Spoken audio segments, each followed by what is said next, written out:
देश अपने स्वतंत्रता के 80वें वर्ष में प्रवेश कर चुका है। विगत स्वतंत्रता दिवस पर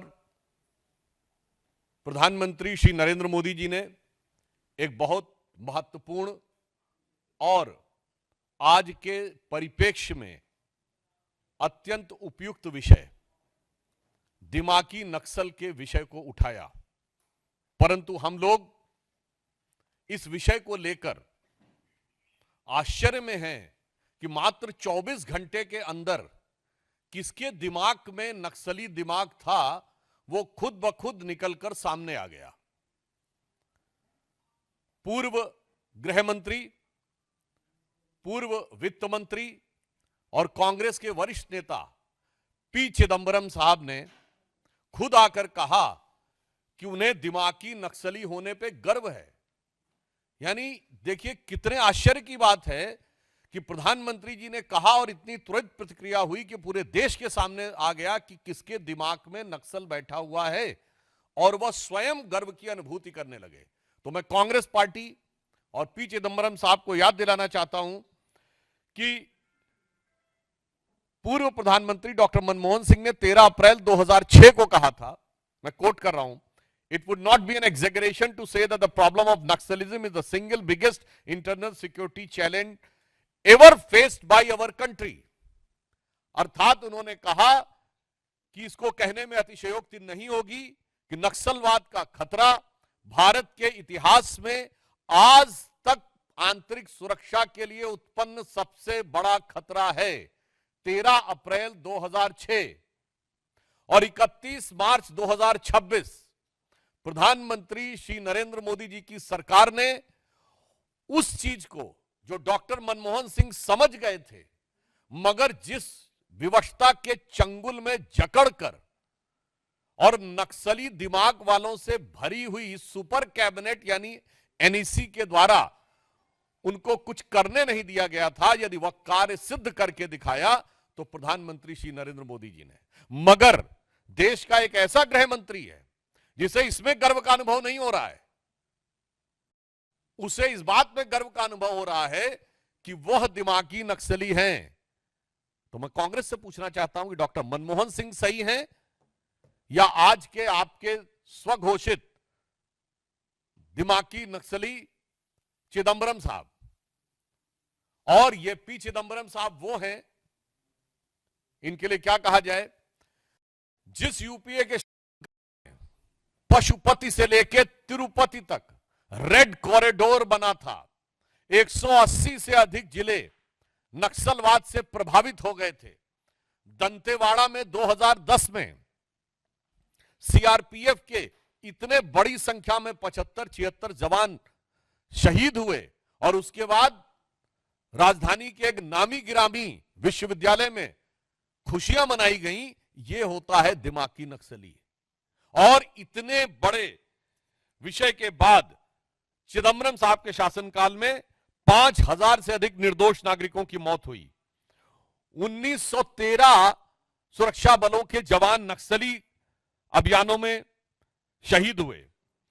180 जिले नक्सल प्रभावित हो गए।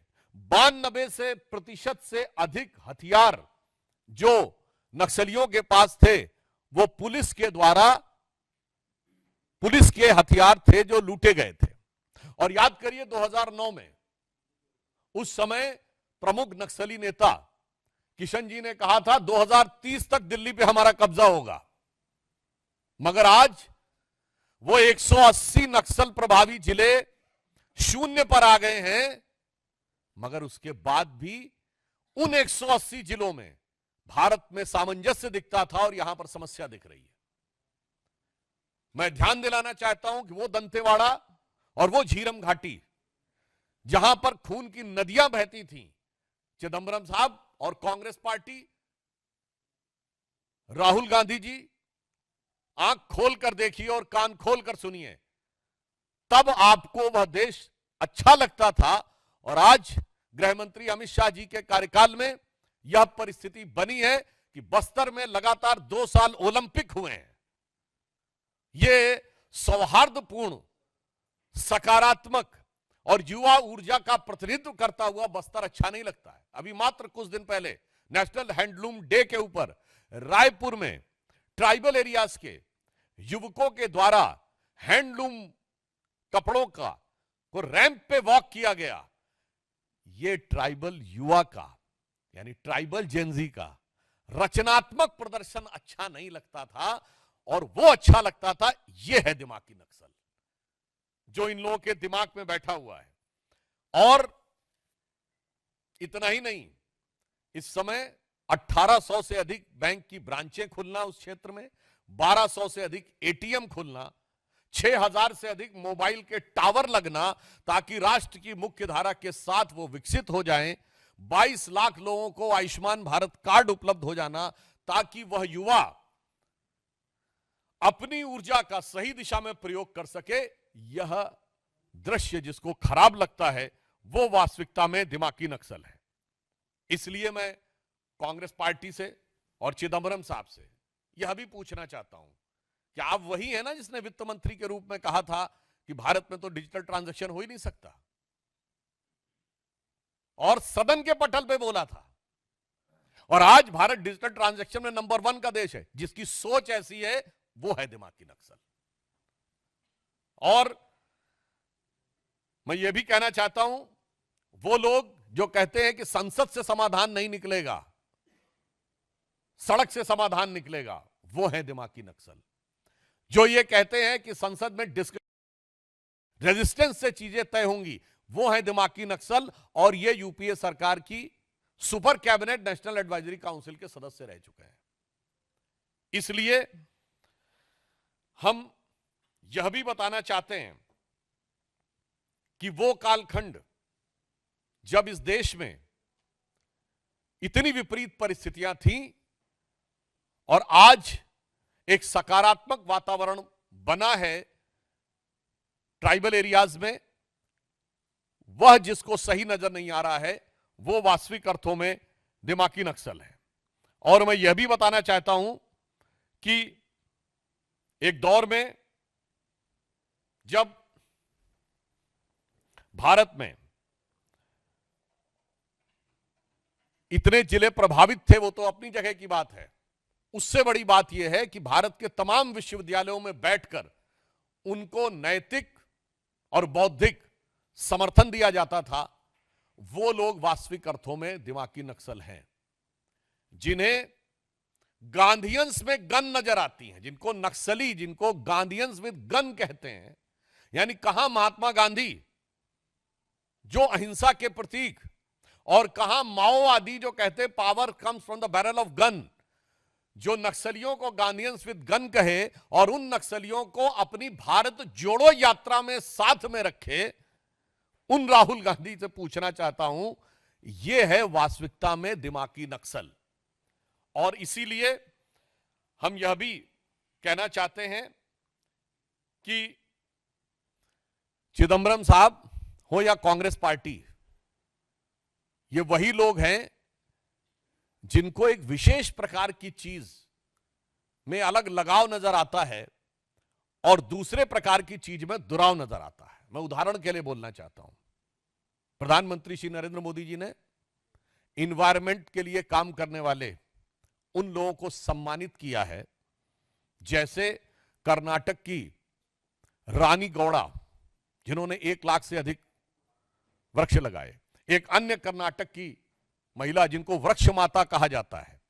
और याद करिए, वो आई थी पद्म अवार्ड लेने नंगे पैर राष्ट्रपति भवन में। मगर ये लोग इन्वायरमेंटलिस्ट नजर नहीं आते थे, जो लोग एयर कंडीशन कमरों में दिल्ली में बैठकर और भारत चीन सीमा के ऊपर होने वाले भारत की सुरक्षा की दृष्टि से महत्वपूर्ण इंफ्रास्ट्रक्चर को रोकने का काम करते थे, वो लोग इन्वायरमेंटलिस्ट नजर आते थे। और जो ये कहता था, जो सरकार ये कहती थी कि हमारी तो दशकों से स्थापित नीति है कि होना ही नहीं चाहिए सीमा के ऊपर इंफ्रास्ट्रक्चर, वो है दिमागी नक्सल। इसलिए हम ये कहना चाहेंगे कि संयोग देखिए कि माननीय प्रधानमंत्री जी ने स्वतंत्रता दिवस पे बोला था, और आज नाग पंचमी आते आते ये जितना दिमागों में जहर था वो सब पूरे दिमाग से उजागर होकर उन्होंने खुद स्वीकार कर लिया कि हम क्या हैं। तो मैं सिर्फ अंत में यह कहना चाहूंगा कि माननीय प्रधानमंत्री जी ने जो संकेत दिया है यह बहुत सहज और स्वाभाविक है। इसके लिए किसी को दिमाग पे जोर लगाने की जरूरत नहीं है, सिर्फ आंख खोलकर देखने की जरूरत है। उसे दिखाई पड़ेगा कि दिमागी नक्सल कौन है। दिमागी नक्सल वो है जिसको हाफिज में साहब नजर आता है, याकूब मेनन में जुडिशियल किलिंग नजर आती है, जिसको ओसामा में जी नजर आता है, जिसको जाकिर नायक में शांति का मसीहा नजर आता है, जिसको इशरत जहां में बेटी नजर आती है, बुरहान वानी में भटका हुआ नौजवान नजर आता है, और भारत के सेना अध्यक्ष में सड़क छाप गुंडा नजर आता है। यह है वो दिमागी नक्सल। और आज हर भारतीय को इस चीज को सिर्फ आंख खोलकर देखने की जरूरत है और कान खोलकर समझने की जरूरत है। स्वतः समझ में आ जाएगा। और उन लोगों ने जब स्वयं स्वीकार कर लिया है तो हमें लगता है अब किसी प्रकार का कोई संदेह या किंतु परंतु किसी देशवासी के मन में नहीं रह गया है कि जो माननीय प्रधानमंत्री जी ने कहा था कि कांग्रेस अब मुस्लिम लीगी माओवादी कांग्रेस हो गई है, तो अब उन्होंने खुद कह दिया है कि वो सिर्फ मुस्लिम लीगी माओवादी कांग्रेस नहीं बल्कि दिमागी नक्सल कांग्रेस भी हो गई है। ये उन्होंने स्वयं स्वीकार कर लिया है। मित्रों, इस विषय से जुड़े सभी प्रश्न आमंत्रित हैं। ब्रह्म प्रकाश दुबे।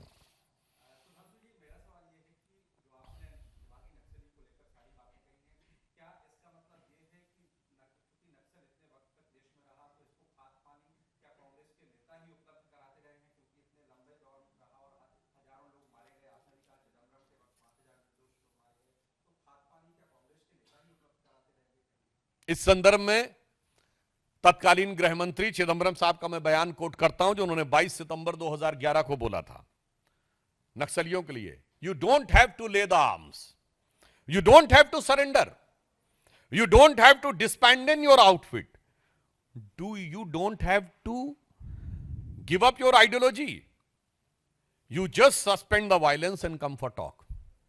आप हथियार भी मत छोड़िए, आप सब कुछ यथावत रखिए, अपना विचार भी मत बदलिए, हम तब भी आपको स्वीकार करने को तैयार हैं। और एक हमारे गृह मंत्री थे, उन्होंने बिल्कुल साफ कहा कि गोली के द्वारा विचार नहीं हो सकता, हथियार छोड़ेंगे आप, राष्ट्र की मुख्य धारा में आएंगे। और कितने ही लोगों ने आत्मसमर्पण किया, राष्ट्र की मुख्य धारा में आए। जो लोग ये नारा लगाते थे कि लेकर रहेंगे आजादी और बंदूक के दम पर आजादी, उनके आगे चिदंबरम साहब का यह आत्मसमर्पण है। तो खाद पानी इन्होंने ही दिया है। और यूपीए 1 के शासनकाल में सबसे ज्यादा वो नक्सली जो पहले से यानी कांग्रेस सरकार के जमानों से अंदर थे जेलों में, वो सब छोड़ के बाहर आ गए थे। और उस समय ही सर्वाधिक नक्सलवादी गतिविधियों का प्रभाव बढ़ना शुरू हुआ था। शैलेंद्र, दूरदर्शन।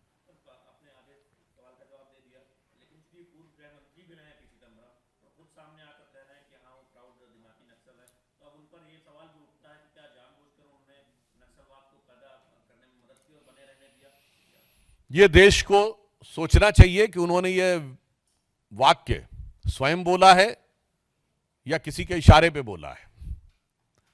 उनकी इस बात के तार सिर्फ उनके दिमाग की उपज है या कहीं और से भी जुड़े हुए हैं।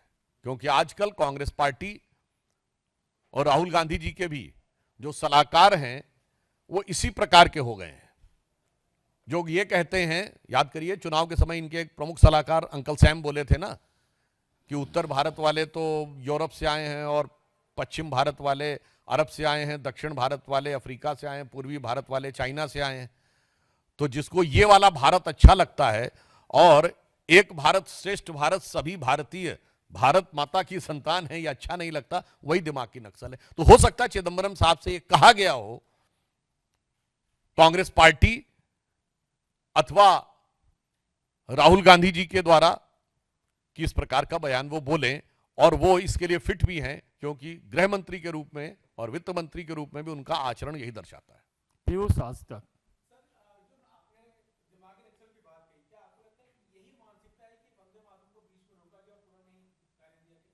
आपने जो बात कही है निश्चित रूप से, जिसको संपूर्ण वंदे मातरम गाते समय जो लोग असहज हो जाते हैं इधर उधर देखने लगते हैं, बतियाने लगते हैं, हाथ पांव झटकने लगते हैं, वो लोग वही हैं जिनको उन चीजों में बड़ा सहजता महसूस होती है कि कोई कहे कि मैं वंदे मातरम नहीं गाऊंगा। ये वो लोग हैं जिनको जय श्री राम में वॉर क्राई नजर आता है, मगर सर तन से जुदा में सुमधुर सेकुलर संगीत दिखाई पड़ता है। मानव रिपब्लिक भारत।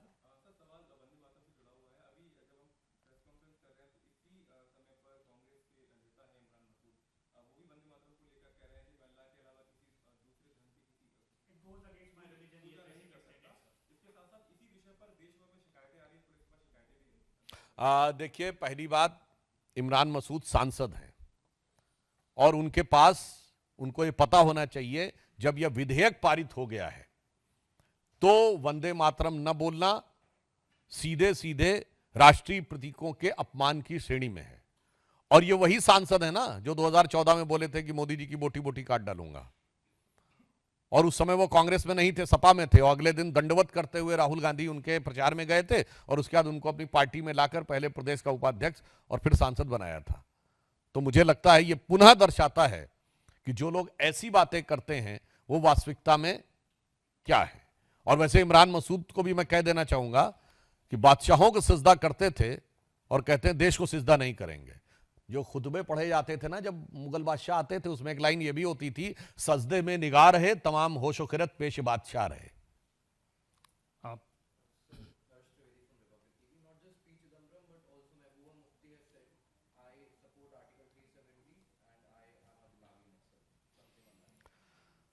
देखिए, उनके बारे में तो हम सबको पता है कि जब कश्मीर घाटी में नारे लगते थे कि हम लेके रहेंगे आजादी और बंदूक के दम पर आजादी, वो भारत अच्छा था। जब उनके कालखंड में कश्मीर घाटी में आईएसआईएस और पाकिस्तान के झंडे फहराए जाते थे और भारत के झंडे जलाए जाते थे, और भारत के राज्यपालों की, कश्मीर के राज्यपालों की, मुख्यमंत्रियों की यह हैसियत नहीं होती थी कि लाल चौक पे झंडा फहरा दें, वो भारत अच्छा था। और यही महबूबा मुफ्ती जी हैं, इनके पॉलिटिकल असेसमेंट को क्या कहा जाए, इन्होंने कहा था धारा 370 हट जाएगी तो तिरंगे को कंधा देने वाला कोई नहीं मिलेगा। आज डल लेक के ऊपर तिरंगों की कतार देखिए और उसके बाद महबूबा जी से कहिए कि आप अपने गिरेबान में झांकिए।